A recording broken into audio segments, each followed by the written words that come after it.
заместник министер за финансии.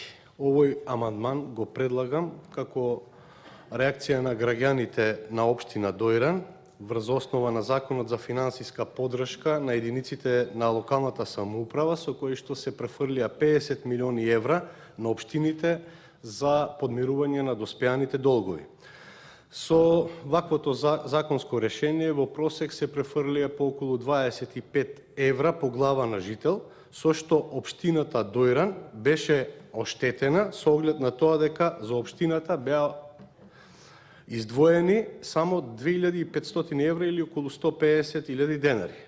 Поради тоа барам да се обезбедат 5 милиони денари за општина Дојран кои ќе бидат наменети за капитални инвестиции. Благодарам. Молам заменичката министерка да се произнесе по амандманот.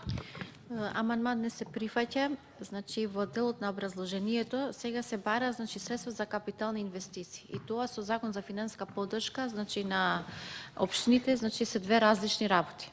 Во делот на законот што беше изгласано од страна на собранието беше доделена финансиска помош за општините кои има неподмирени обврски и тие што беа пријавени. Системот беше со критериум, значи тие што имат пријавени заклучно со септември во претходната година во електронскиот систем СПО на сите општини по еднакво 51% значи им беа доделени средства. Тоа е една работа.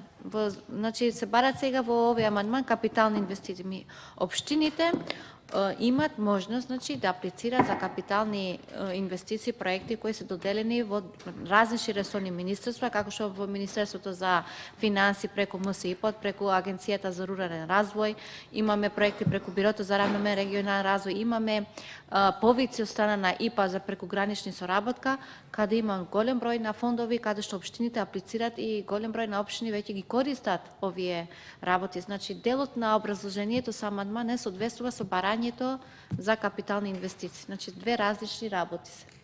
Значи затоа е тоа така. Отварам расправа по амандманот. Ѓорго Камчев има збор.